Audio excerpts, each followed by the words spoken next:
Good, whatever time of the day it is for you people. So this is part 2 of my reflections on the passing of my friend. And as I said in the previous as I said in the previous episode, this is going to be on authenticity. And I want to speak about that, what my ideas of authenticity is. And so for those of you who are joining me for the first time, maybe someone shared this with you. They thought that it would be valuable, and I hope that you do find it valuable. First and foremost, thank you for joining me here today and taking your precious time and allowing me to share that with you.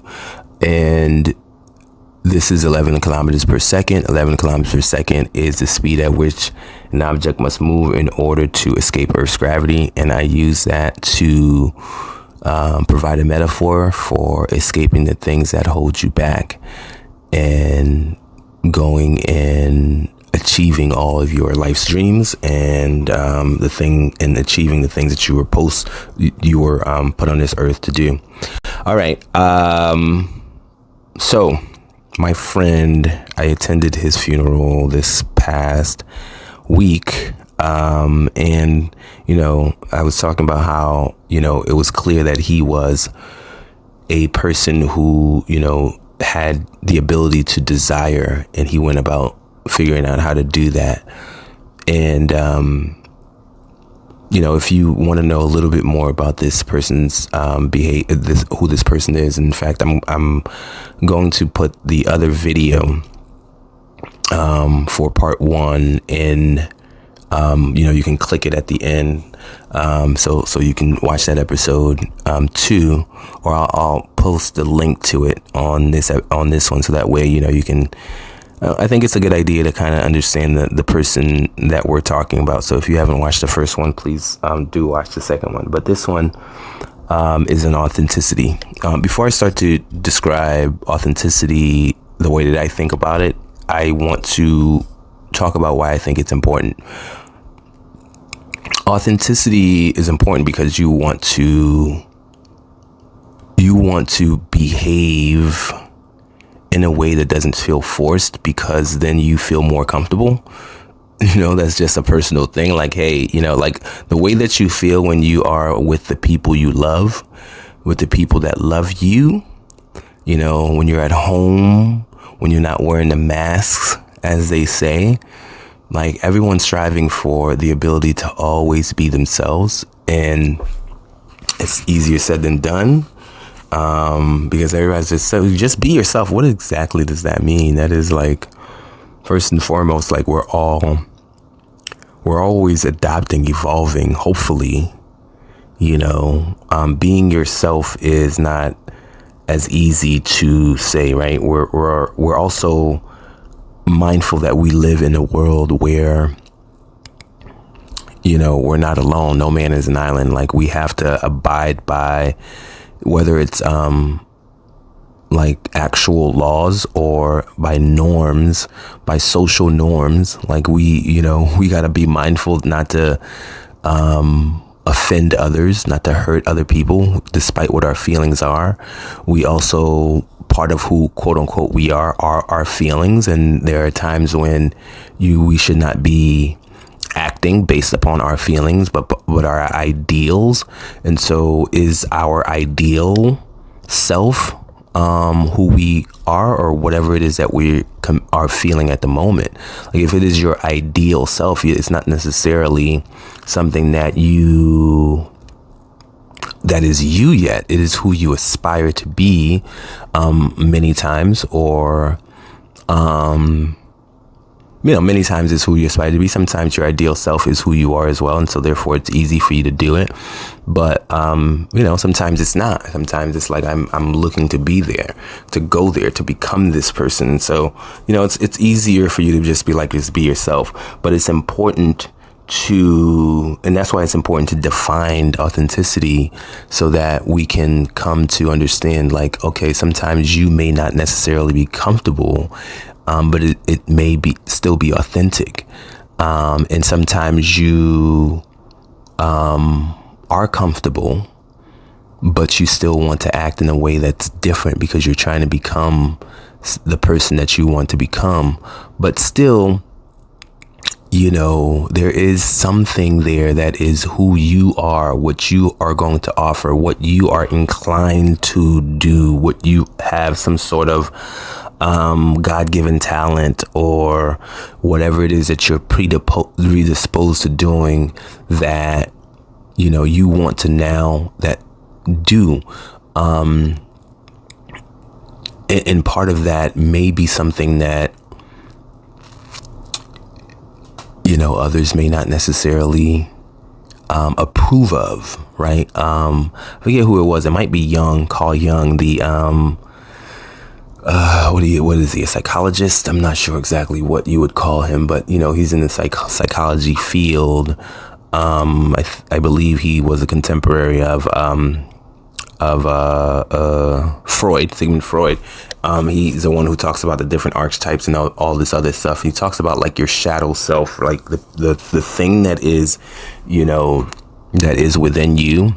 And my wife has been talking about that for like the past couple of days, like your shadow self, for different reasons, things that she's found out, but also, relating to my friend, like your shadow self, and being able to put that out, despite the fact that some people may find it objectionable, right?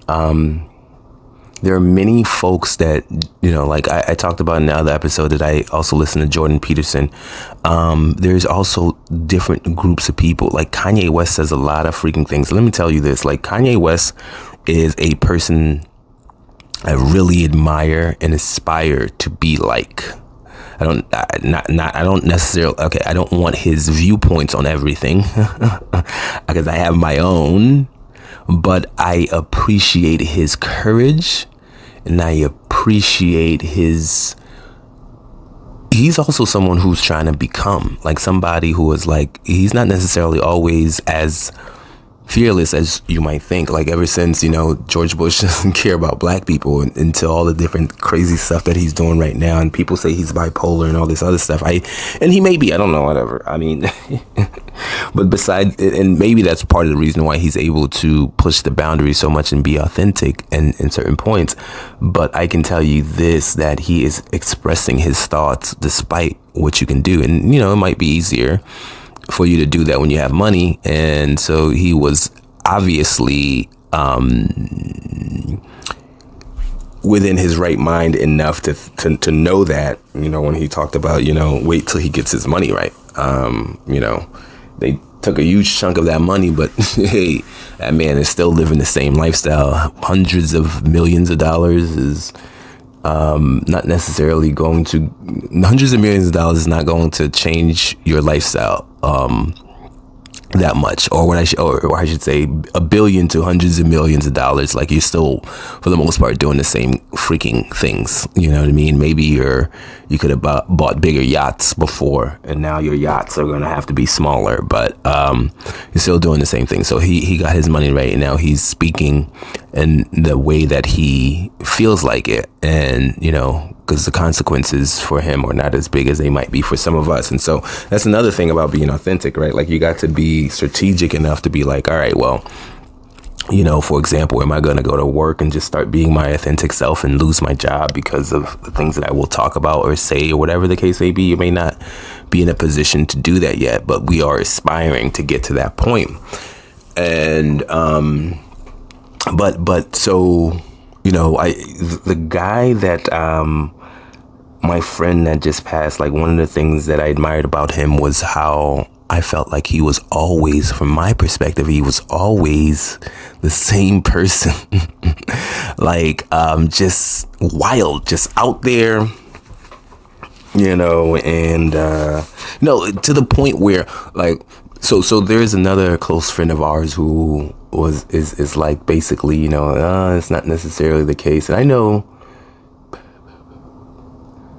a friend of ours, knows him a little bit better, has known him for some time, and I can even see, because of his wildness, the stage of my life where I encountered him, I might have thought differently myself about him before that, because I can see a scenario where I'd be like, who is this dude? Like, he is trying to be like, this Tupac, kind of figure. It's like, what? Like, yo, this is like straight up,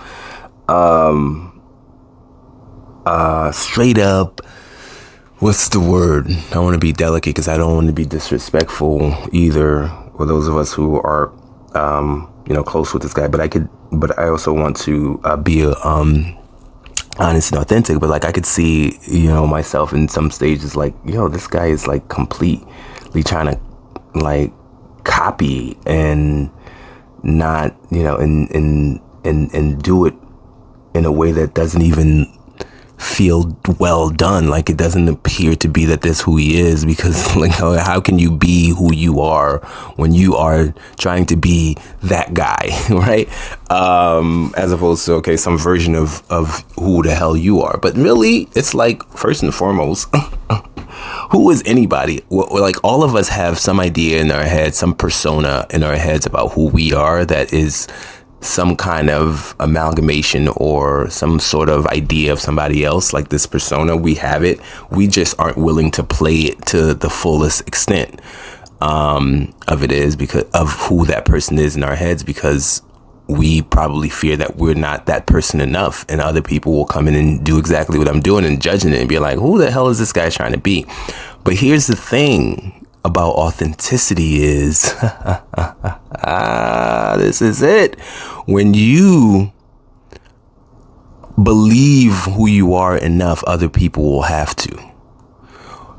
There are people who actually talked about Tupac and not necessarily being a street, and they talk about like, the fact that he was, in drama and in class or whatever school he went to in Baltimore and all that good stuff. He wasn't one of the neighborhood guys in whatever Crip or Blood. I don't know which gang he was in.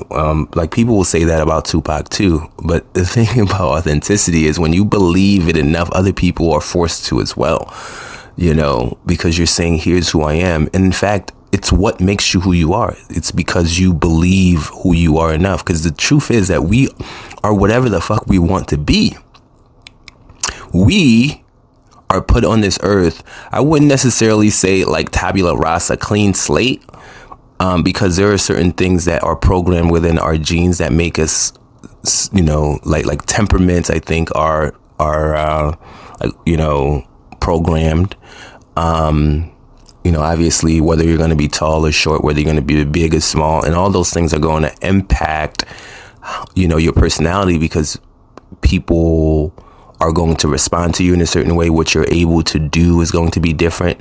It's going to impact your personality. But, for the most part, like, we can decide what the heck we want. And for most of us, it is those things and other people and their reflection about who we should be and all those other things that is subconsciously creating, and that's the key word here. It is creating it. It's not something that you are born with and are.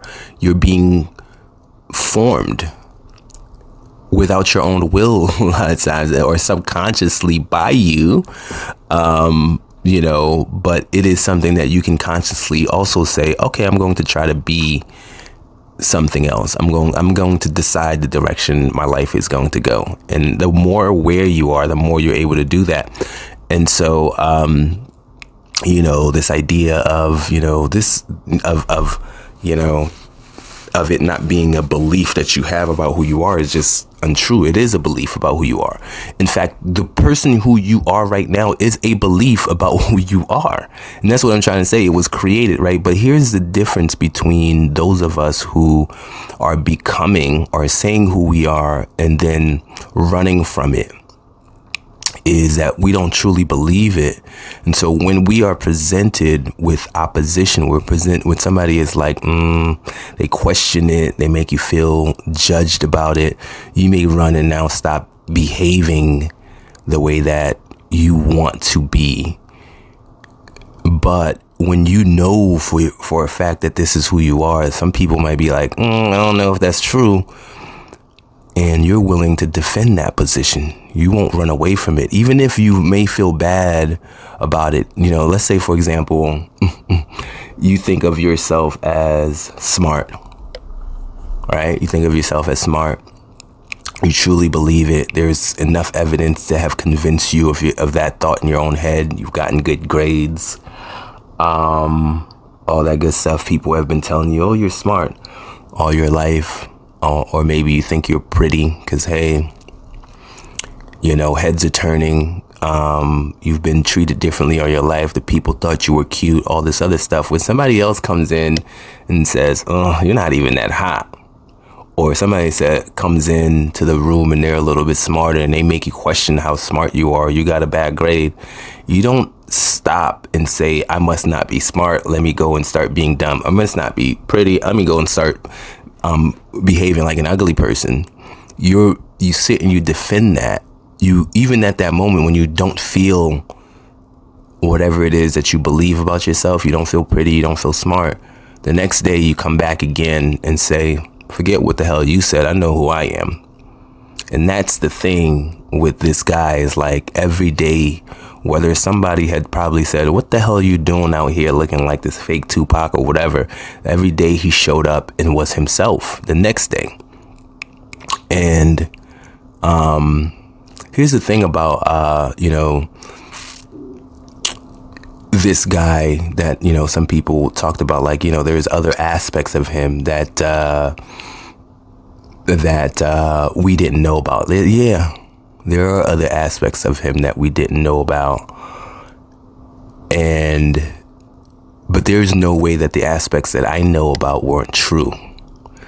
And this is where the shadow self comes in, right? It's like there are certain things that you feel like you can't be because people will object to it.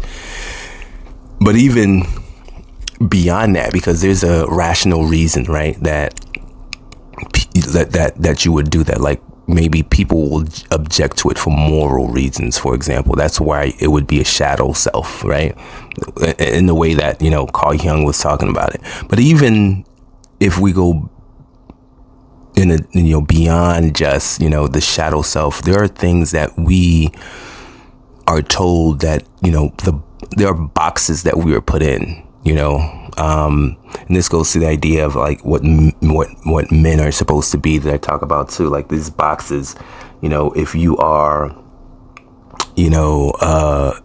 a rapper, you can't sing. For example, this is not necessarily, I mean, obviously there's been a lot of people who have been breaking that. But, you know, there's been a lot of people who are breaking that, but that is a thing. Like there was something like you shouldn't be singing or you shouldn't be trying to be doing that. But, you know, the concept is, you know, I hope you understand it. Like, but let me try to give a couple more examples so that we can be sure that we're on the same page. And so, you know, you might be like, all right, well, if I am, I don't know, man, I can't come up with any other examples, so I'm hoping that you get it. But like, there are multiple things. Like, there is this guy that I listened to a while back, Moses Sumney. I don't know what happened to him actually. We used to love his stuff. He has in one of his early albums that I would listen to, he has a song called Multiplicity that we used to listen to, and he talks about how you can be like you shouldn't be put in boxes. There are so many different things that you can be. And I think authenticity involves your willingness to showcase all the boxes, despite the fact that it will create some incongruence in the minds of others and even in your own mind sometimes. Like, I'm not going to go and pretend that, you know, I don't like to sing, for example. You know, if you catch me in a place where like I like the song, I'm gonna sing. You know, as opposed to trying to be this cool person. No, I'm only the person who operates there. And people want to put you in these boxes because it's more predictable, right? It allows them to be like, all right, I understand how this person is going to behave. That's why we do it. And the minute that you behave in a way that they haven't seen, they might be shocked about it. Why are you acting like this? This is not how I know you to be. And that shock for you may make you go retreat into another place and be like, okay, here's the only way that I can behave. But that's not authentic.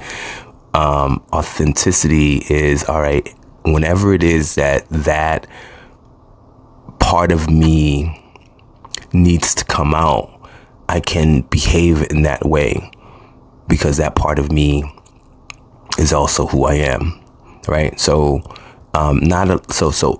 allowing yourself to occupy multiple boxes of who you are is also a way for you to be authentic. And it's also a way, from my perspective, to be your unique self, such that you are adding something. Because when you operate within the archetype, when you operate within the boxes that you're given, you're just being a character that is already created. You're not adding anything new. But when you add whatever boxes that you operate in, that's when you could potentially combine things, like Voltron, and combine forces and combine the differences in who you are and add something that's unique and new and slightly different. That's, and that's one of the reasons too, quickly, I want to say this, because a lot of times you'll, you come in and you occupy a position that you feel like other people are doing better than you. And that's not even possible, because if you occupy your own unique version, the things that are your box, and you're presenting it in the way that you do, there's no such thing as better than you, because nobody does it that way. It's your best self. You're constantly working to become the best version of your unique self, and that takes practice, and that takes constantly coming out and doing it in a way and learning and tweaking. But you're tweaking your multiple different boxes that's making you unique, and that's why authenticity is important. You have to add your version. And finally, I want to talk about, I want to just talk about quickly the shadow self, like in those, like the Jordan Petersons, even the Andrew Tates, as if what they say, a lot of people freaking jump to conclusions and don't know true full stories. I know he was arrested, and there's some shit that I've heard. I don't know too much about him, to be honest with you, other than there's some stuff that he talks about with respect to men and getting your shit together that I'm like, there's nothing untrue about that, which doesn't in any way excuse, if those things are real, the type of shit that he is accused of doing. In fact, I think he said some things as well. And if those things are true, then I think because I did take a look at, I was listening to some of his shit, and I was like, man, I don't know why people don't like this guy. He is saying some good stuff about like men having to step up and stop whining and do some stuff. Like, this is all true.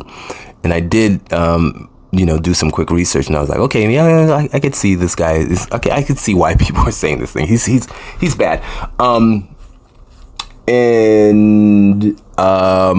But I did it. It was a cursory search. I didn't necessarily go into depth. What I do know is that there is a lot of information that we think is true that aren't necessarily true. Like if you have ever heard celebrities talk about how information is sent out and how wrong it be, these rumors, that also, like, you can't really trust a lot of the stuff that you hear as well. And so, not being in his immediate circle, I can't really speak enough. I can just say that if he did do some of the things he's accused of, then he's definitely not a person that I would promote, at least not that part of it. And we should never promote it. But but I want to preface that and be clear about it. But I want to say also, if we can allow ourselves to be nuanced enough to understand the point that I'm making, is that, or maybe I should use another person as an example. But like, if maybe Candace Owens. Let's go with Candace Owens. Candace Owens, first and foremost, like, as I'm growing older, I'm becoming more and more conservative in my thinking. I don't know necessarily about policy, but I do believe, that we do have it within our powers to lift ourselves up if we want to do so. This has nothing to do with the system. There are obstacles within our way. And I'm not going to deny any of those things without going into too deep of a detail. What I focus on is myself, and what I can do about the problem. We can sit here and whine all day about the circumstances, but acceptance is one of the key things to changing things. I accepted the way that I am what I am, and so therefore now what else can I do about it? It's the prayer that people say, God, give me the wisdom to know the things I can change, or something like that. Things I can change, the things that I cannot change, and all this other stuff. You got to now go do something about it. And so Candace Owens presents the way that she presents. I don't believe that she is not trying to help. The reason why I don't like Candace Owens real quickly is because, or I don't like her approach, is because I feel like, if you are in fact trying to help your people, first and foremost, going on platforms that they aren't going to watch is not going to get the message over to them. So it seems like, you're pandering. And then even if, we were to get the message over, because it's now a spectacle and now everybody wants to sit and listen and hear it.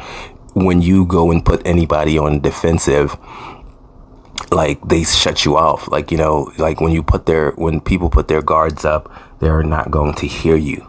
So what is the benefit other than for you to make money? Like, it just seems to me like that's not her true intentions. But I could also argue the other side, which is perhaps she's felt like nothing else is freaking working.